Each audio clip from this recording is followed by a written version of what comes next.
ladies to the floor right now, what up? Allow to a limit, remind you of the sky when I'm in it. We on cloud 9 for the minute. Admire your style and your physique, and I ain't trying to critique, but you deserve a good drink, so what's up? What you sipping on? It's no problem. Black and gold bottles like I'm pro New Orleans. But shawty, I'm far from a saint, but I got 2 Amexes that look the same way.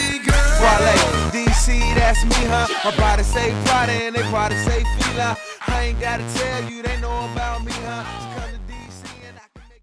Bonjour, nous voilà aujourd'hui à Roquebrune-sur-Argent dans le but de faire une interview. Je suis Daniel Duquesnoy, donc je pratique le wakeboard, une espèce de planche de surf.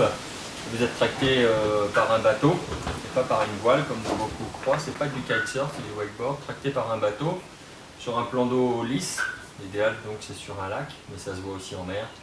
Et vous effectuez toutes sortes de sauts derrière le bateau dans la vague que crée le bateau.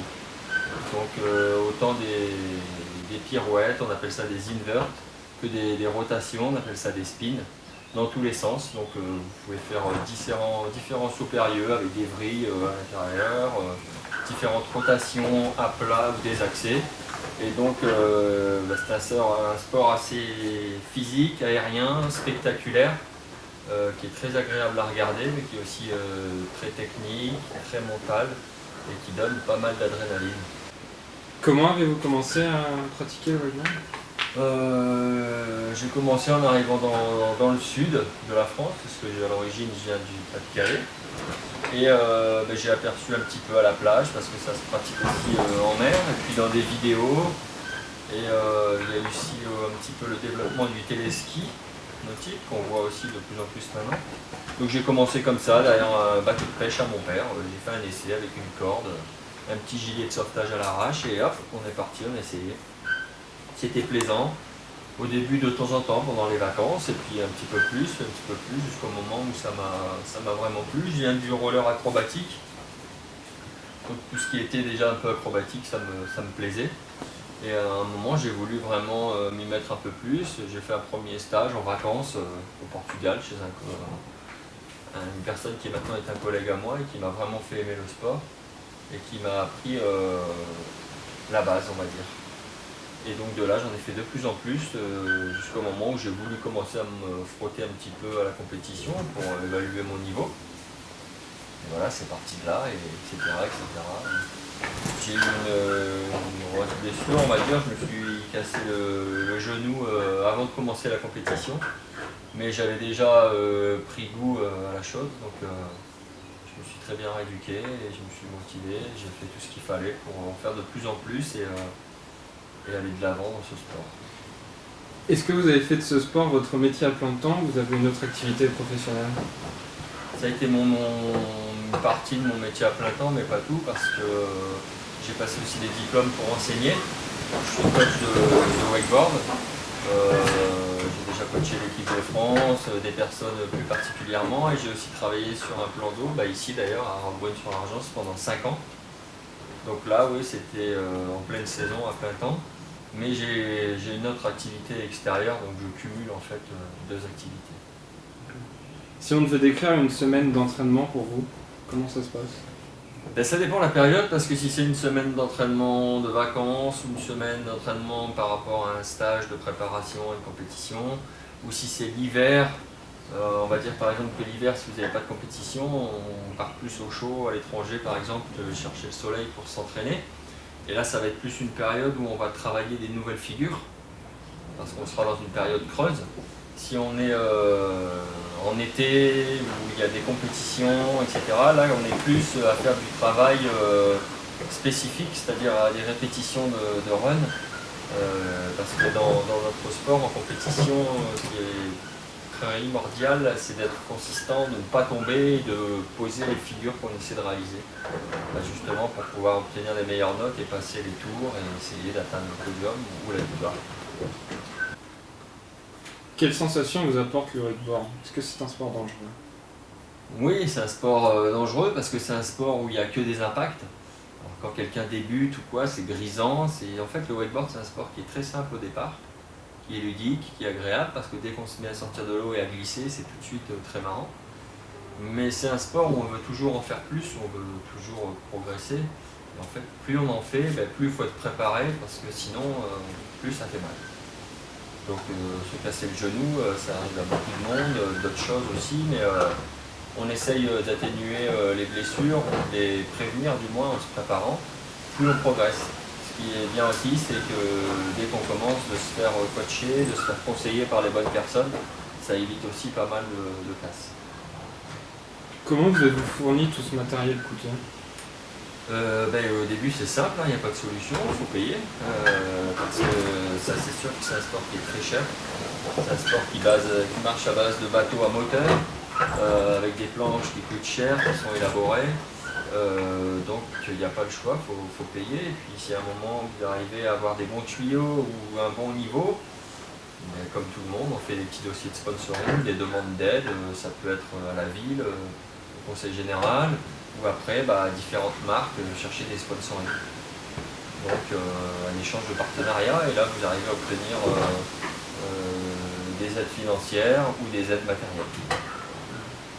On va parler un peu plus au niveau de la compétition. Comment se passe une compétition de wakeboard?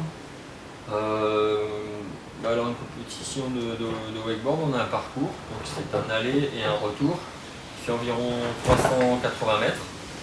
On pourrait citer comme exemple la longueur d'un slalom de ski nautique, ça peut donner un peu plus une idée aux personnes. Donc vous avez un aller qui fait environ 5 sauts, 5 figures, un retour qui font environ aussi 5 sauts, 5 figures. Et vous pouvez avoir un module au départ et un module à l'arrivée. On a généralement un kicker, c'est un tremplin de saut pour un dernier saut, et un slider, c'est une espèce d'obstacle sur lequel on va essayer de se positionner, de glisser dessus. Et ça donne des points.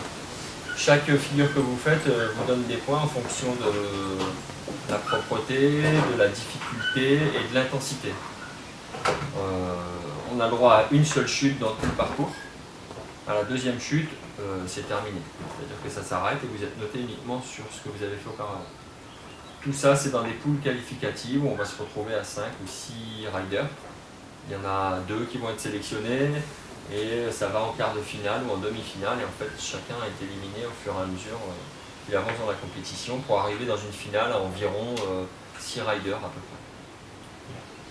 Quand vous êtes en compétition avec plus ou moins de réussite, est-ce que le plaisir est toujours présent? Ça pourrait être le piège justement de perdre ce plaisir-là, mais moi personnellement j'ai toujours le plaisir d'abord parce qu'on voyage, parce qu'on retrouve des personnes qu'on ne voit pas autrement, parce qu'on rencontre beaucoup de personnes étrangères qui viennent de différents pays, donc c'est toujours agréable de les voir évoluer, de les voir rider, de prendre des conseils, que ce soit autant pour le ride que pour le coaching. Les fêtes qu'il y a autour de ces compétitions, c'est toujours des grands regroupements et toujours des grosses manifestations bien organisées, surtout au niveau international. En combien de temps avez-vous atteint un niveau national, international? J'ai eu de la chance, j'ai atteint un assez bon niveau parce que je ride en catégorie master, donc c'est pas la catégorie reine, c'est la catégorie juste après, du fait que j'ai commencé assez tard et j'ai réussi à atteindre en fait le niveau international assez vite, je pense, par le fait que j'avais déjà une bonne condition physique, que je fais du sport depuis que je suis très jeune et que j'adore les sports de glisse, donc j'ai trouvé bien mes repères, les sensations. J'ai pas été coaché au départ, mais quand ça a commencé à me plaire, j'ai fait en sorte de pouvoir me donner le maximum de chances de réussite. Et j'ai de la chance parce que ça a marché rapidement. J'ai fait des résultats nationaux et internationaux. Est-ce qu'il y a une équipe de France de wakeboard? Oui, il y a une équipe de France de wakeboard qui est mise à jour à peu près chaque année. À partir de 12 ans, vous pouvez vous retrouver en équipe de France. C'est la catégorie boys, on appelle ça. Ensuite, à partir de 15 ans, vous avez la catégorie junior qui va jusqu'à 18-19 ans. Ensuite, vous passez à la catégorie reine, c'est open.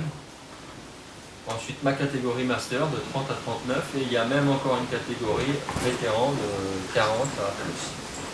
Voilà. Et c'est la Fédération française de ski nautique qui établit l'équipe de France en fonction de votre niveau technique et de vos résultats précédents. Et quel est votre palmarès? Moi je suis triple champion de France, j'ai gagné 3 fois le championnat de France, 3 fois la Coupe de France.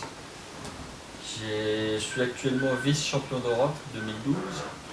J'ai été aussi 3e au championnat d'Europe et j'ai fait 2 fois 3e au championnat du monde. Et cette année, on a encore les championnats d'Europe et les championnats du monde qui ont lieu tous les 2 ans, les championnats du monde. Donc, cet été, on va aller en Corée du Sud pour essayer de disputer les derniers championnats du monde de ma catégorie. Parce que j'ai 39 ans. Et pendant combien de temps pensez-vous faire ce sport à un niveau professionnel? Non, j'avais dit que c'était cette année ma dernière saison parce qu'après je risque de changer de catégorie. Et, si le niveau qui restera le mien me suffit à me présenter à un championnat du monde, peut-être que je referai un championnat du monde. Ça va dépendre de ce que va donner ma saison cette année, quoi, en fonction.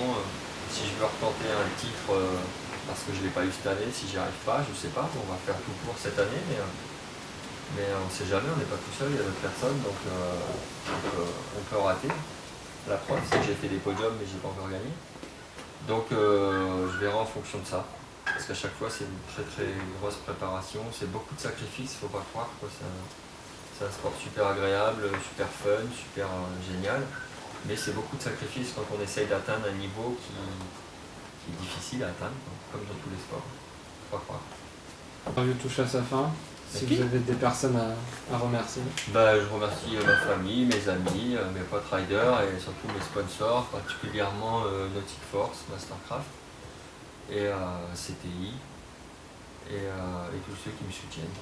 Voilà, merci pour leur partage. Merci à vous.